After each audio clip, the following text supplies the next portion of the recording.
This is the IVJ podcast for the week of October the 28th, 2019. I'm Mason King. Welcome back to the podcast, folks.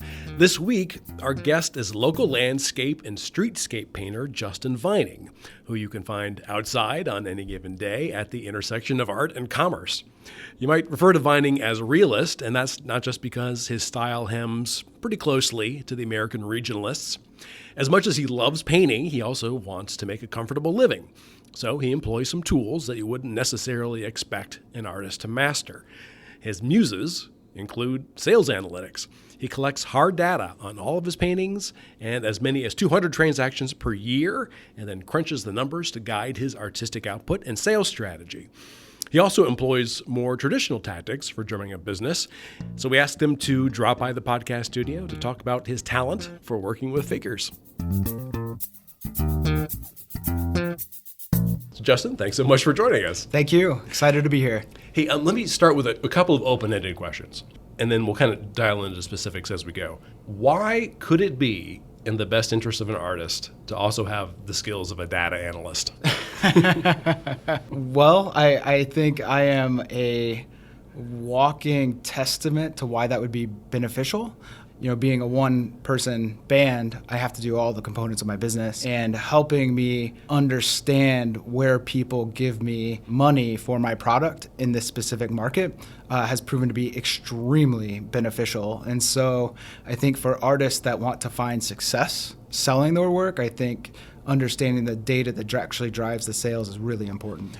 Do you feel like there's a double standard for professional artists? I mean, on one hand, you know, we kind of, honestly, we make fun of them a little bit for choosing a life that is so difficult. But then when somebody finds a way to make it into a business, do we kind of discount are they somehow less pure in our eyes? I think there's probably a little bit of truth in what you're saying. I do think looking at me, and especially the way I talk and you know, doing things like this, it might undermine the work a little bit. And I think it's easy, well, Justin's just trying to make things that sell, or to, you know, make as much art as possible, or he's making work really quick, because I do paint really quick. But I mean, living it, that actually couldn't be farther from the truth. I mean, my primary goal is always to make the most beautiful work possible. And I think everything I do, I painted a painting this morning in 2 hours, and every bit of that felt uncompromised. And I know it's quick, it's raw, but I think that's exactly what it was supposed to be. But let me tell you a quick story, how I became aware of you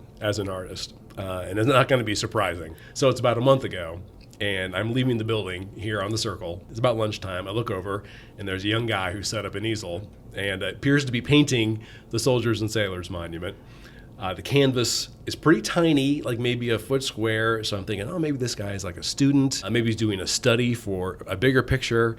And then I'm thinking, oh, wait a second, maybe I could get like a nice picture of the Circle for cheap, because this isn't very big. But unfortunately, I was on my way to an interview, and I could not stop and talk. But one of our other staffers actually did. Now, the painter was you. Let's look at how this fits into your modus operandi as an artist. First off, you are painting in a location that is very public. Correct. Is this a deliberate strategy? Absolutely. To attract customers? Yeah, it really is. I started painting in public about 4 years ago, and I paint all around Indianapolis, and for the first couple of years was pretty hidden. My current studio is at the Harrison Center for the Arts, and I just bought a building on the Near East Side, so I'm going out on my own, so to speak. And I feel like this year, it's ever so important that I really establish myself as the painter living and working in our city.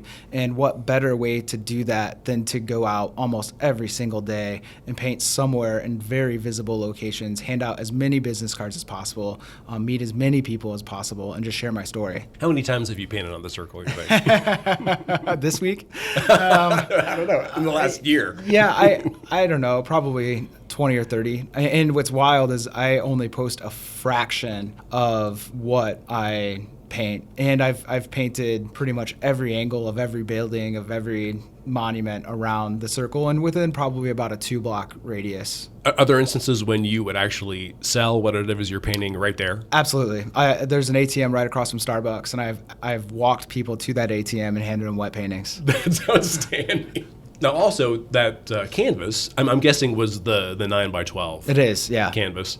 Why is that significant for you as a professional artist? Through years of experimenting with price, size, that has really where it's landed, where I can paint them fairly quick, and my return on that time, it can be significant. So, I mean, a 9x12, $200 retail, I don't know what the exact math is, but if I paint one a day for all 365 days of the year, I think that's about $72,000 worth of inventory, roughly, give or take a few grand, and that's very, very sellable. 19% of the time, I'll sell that in a day or less. 44% of the time, I'll sell that in 30 days or less. So I guess the ROI on that size is really good. And the other is it's compact. I have a wet panel carrier. I can fit it in my backpack. It's interesting. When I started out painting, I painted really, really big. And I actually think there's a direct correlation between what people are willing to pay in size. So I think it's ironic I'm painting small now, but in the last year, I found myself craving smaller and smaller and smaller works. And yesterday I was in Brown County and I did 2 paintings, and they took just as long as the one I did this morning that was 16 by 20, and one was 6 by 8 inches and the other was 6 by 12 inches.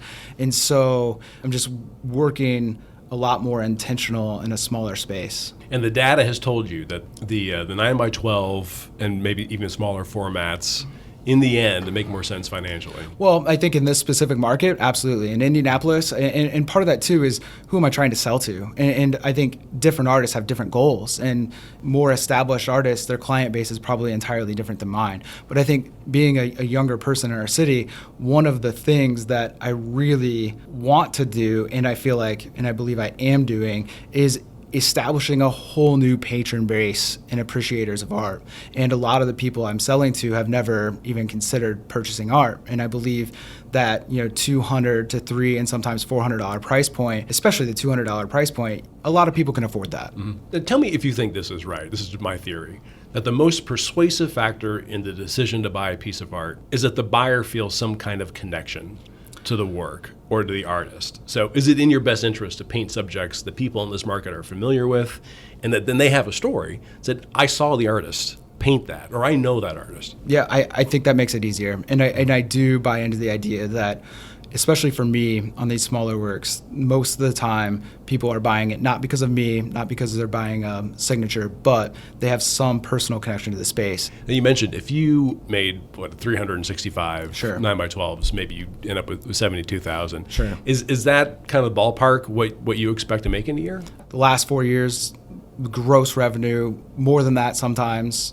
maybe every single year actually. It's interesting that you brought up what people are willing to pay for size, because when I was growing up, people in my family, collected art, and they also bought art for corporate offices. And so we would be in a lot of galleries where, it seemed to me that the reason why we were there was just because the art was big. There are artists in the city I know are creating work that fills that gap and fills that void. I've done large corporate pieces. That's just not where my primary focus is. And what I've really discovered is I can't be all things at all times, and where I focus my energy is where I find success. And right now, my focus for the last several years has just been really honing my craft, just trying to get really good. So how big a role does the analysis of the data kind of play in your day-to-day?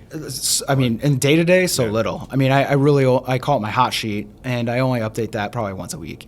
I do one big gallery exhibit every year, and that's really when I start diving deep into the weeds for the strategy for selling, because the last 3 years I've had right at 100 pieces in that annual exhibition, and pricing a show like that with 100 works to maximize profit is very different than trying to sell it out in the night. And so my first show that I got skunked, we sold 12 of 39 paintings. The next year, just really reading into the data, I was able to sell 39 of 52 on opening night. Good Lord. So what was the difference? So what's interesting is on Excel, when you took size of the work out of it, I think I had the price points where the market hits. What I did was, over the previous year, I think it was 67 or 6, I think it was actually 68 cents a square inch. So when I was averaging to sell a painting in 0 days, so essentially when I would post a painting or someone would learn about a painting and I would sell it instantaneously, I was selling that at an average of 68 cents a square inch. And so I can't remember what it was, but it was probably somewhere near $1 range when I was averaging to sell in about 180 days. If my goal is to sell out, if it was to maximize profit, I probably would have just priced everything at around $1 a square inch and been on my way.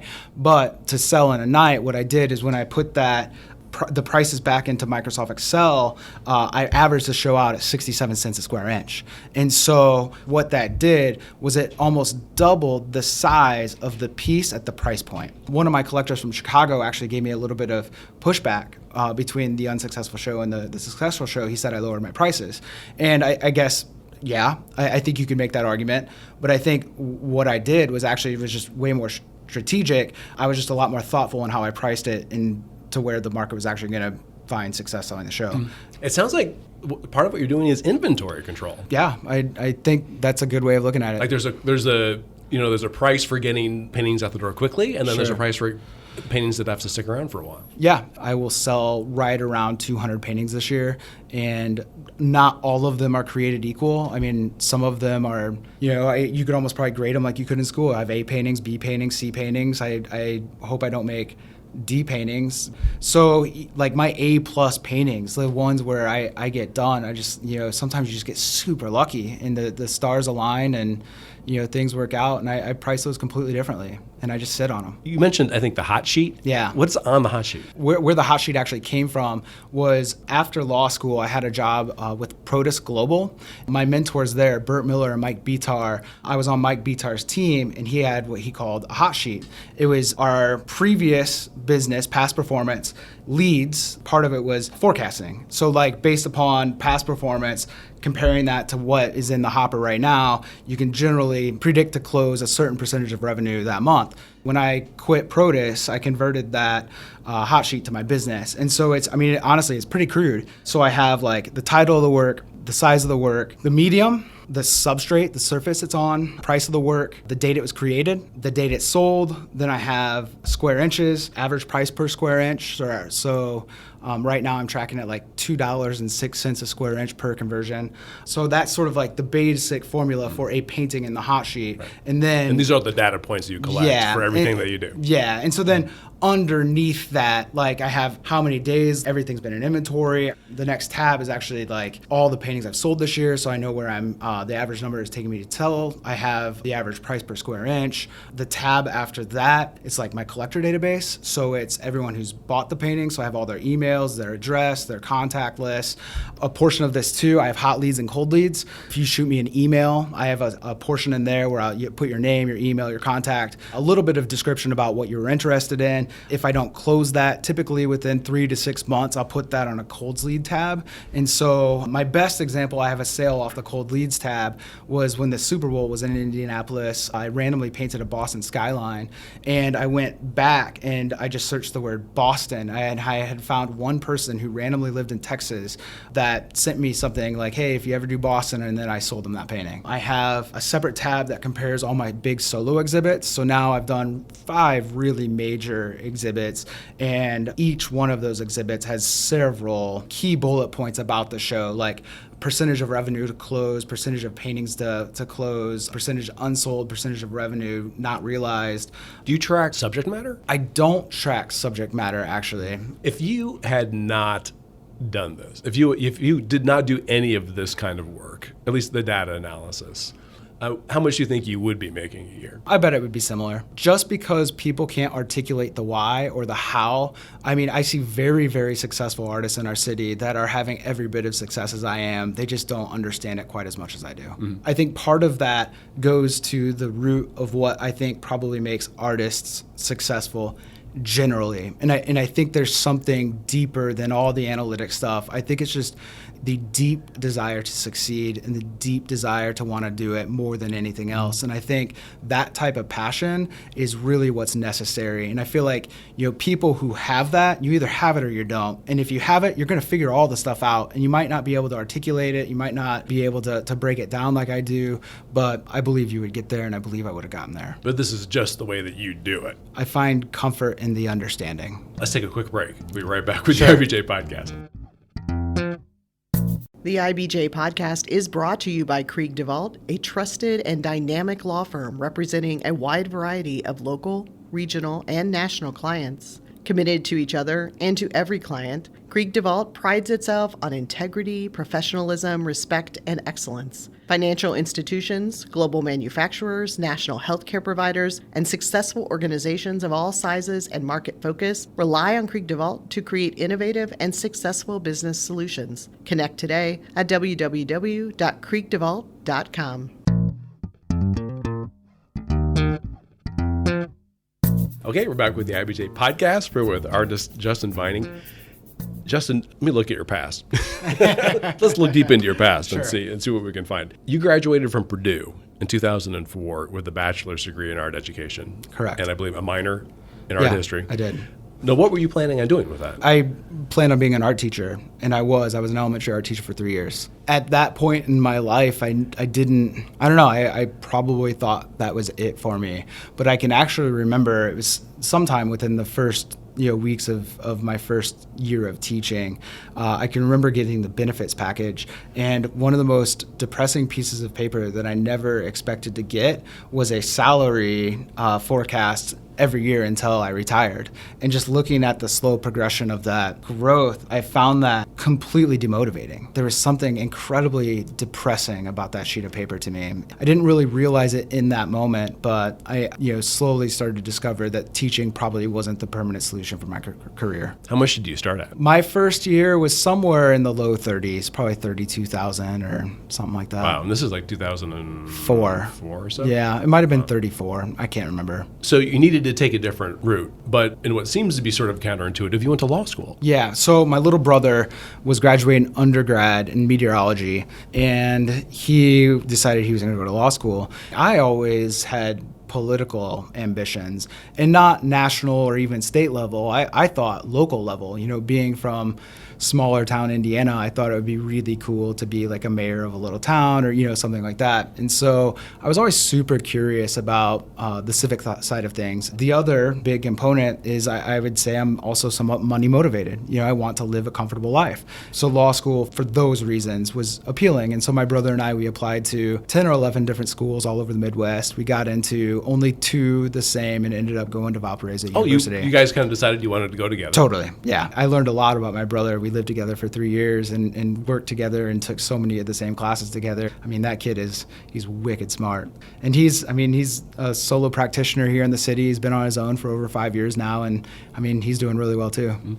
So you get into law school, and then something in your brain turns over and says, I miss painting. But I think what happened is going in as a non-traditional student, you're just gunning. You want the best grades. I've essentially kind of gone back to school. So I'm super competitive. So I wanted to win. I wanted to be the best. I wanted to have the best grades. I wanted to, and so my brother and I, we did all the things you're supposed to do. We got into study groups and we got all the outlines. And we got all the cliff notes, like whatever. We did all the things. And, spent hours and hours and hours in the library, and that during that first semester, I picked up a paintbrush. It was, I don't know, somewhere around Thanksgiving time, just to escape the library, just to do something that wasn't school.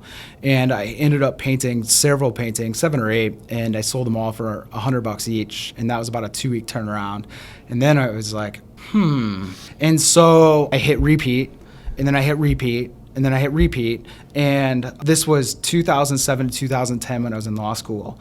And one of my buddies had just gotten his dual degree, he'd gotten his MBA. And in 2008, he was just like, you should start doing paid advertising on Facebook. And I'm like, well, why? Tell me more about this. And so in 2008, I dumped thousands of dollars into Facebook. And I had some whimsical paintings of the Chicago skyline. I was doing prints and reproductions of that. And what I was selling them on Etsy. And what I was trying to do was find a formula where, like, the hypothetical, if that print was $30, I have $10 into the print, probably $5 in shipping, and $2 or $3 in miscellaneous materials, so you essentially have $20 into it, a $10 margin to work with. So I'm like, if I can convert in $10 or less every time on Facebook, I can turn it into a profit machine. We ran maybe not quite hundreds, but well over 100 ads, like different language, different photographs. I mean, and this is the heyday of Facebook. And I can remember paying as little as 5 to 10 cents a click. So, I mean, I'm just dumping, and I'm not trying to build a following. I'm trying to make money. And I was never able to make it work for a long time. I mean, it wasn't until February of 2012 where I really kind of pulled the plug on reproductions and prints as a passive source of revenue. And a lot of artists can make that work. I just was never able to find much success in it. I felt like the effort compared to the margin, with art, it's hard to make a sale whether or not it's a real painting or not. And so when you're working hard to really close and then your margins are not good, it's just a lot, in a weird way, it's a lot easier to make money just selling original work. Mm-hmm. So you graduate from law school, you take the bar, you Yep. pass. You were licensed to practice in Indiana. Yes. And you thought, okay, I'd rather be a painter. Well, so my brother and I, we worked at the same civil litigation firm our last year of law school. And I really still at that point considered, I was going to paint, or I was going to practice law full time eventually. But I was making enough with the art, predictably, that we rented a storefront downtown Warsaw, Indiana, which is right where we're from. And my brother was going to build out a law practice, and I was going to paint in my law office and help cover our overhead. I thought I would phase out of the art and phase into the law when we had a big enough book of business. Well, life has thrown me curveballs and I tend to follow my gut and follow my heart and just follow the curveballs. And one brought me to Indianapolis, and that was working for Burt Miller at Protus Global. And so Burt, I had known him just as a friend for years and years and years, and I had known how successful his company was. And he called me up. It was, I can't remember the exact timeline, but right around bar passage. He asked me to interview at a position at his headhunting firm, his recruiting firm. And that's what Protus is. Protus is a recruiting firm. And but it's for salespeople. Yes, and most of them are CPG, so consumers packaged goods. And specifically, I was on the team under Mike where our big client at that time was Red Bull. And so Red Bull is, a leader of their industry. They get the best of the best, and they get the pick of the litter. They work with the best athletes, they work with the best salespeople. They get exactly what they want, and then they pay for it. It was my job as a recruiter to go out and find those people. And so then I'm talking to salespeople every day on the phone. The really great salespeople, they'll just start rattling the numbers off. They can tell you why they're successful in the specific markets they're at. That's really where Protus helped me understand the data, but talking to them, you gain the instincts for selling. So just by kind of relating with them. And just talking. Yeah. And I guess, so I'm an avid chess player. I play chess almost daily and have since I've been 8th grade. Recruiting, especially these higher level executives, they're running so hard, so fast, they don't want to talk to a recruiter. And so engaging them was very much like a game of chess, just giving them just enough to be curious, to where they're going to pick up the phone and listen to what you have to say. And that type of engagement, I really found it super fascinating. But you also then kind of developed an appreciation for the data management. Absolutely. One of the things that I really learned there was use the data to inform your decisions, don't use the data to drive your decisions. Mm-hmm. And so if I was purely a data-driven profit machine, I would probably make very, very, very different decisions all day long. If it was only about the money, but it's not. It's just because I happen to know all that stuff, I don't let it necessarily dictate my decision making. So what is it that is sustenance for your spirit or your soul in painting? I can honestly say I'm as addicted to painting as I ever have been. And I think I am as fired up, and I think about painting. It's interesting how the better I get at painting, the more I can actually visualize it and visualize the brushstrokes and visualize the creating process. And it's really hard to articulate and really hard to explain. But yesterday I was down in Brown County painting, and the leaves are prime right now. The sun was out yesterday. I was walking in through the forest, and this happens somewhat frequently, but you're just like, this is my job. How lucky am I, to be able to come out here on a weekday when most people are out doing whatever jobs they have, and I'm out here standing on the side of a lake with the most beautiful scenery and just sitting here enjoying it. Well, best of luck to you, Justin. Thank you. This is really fascinating. Thanks.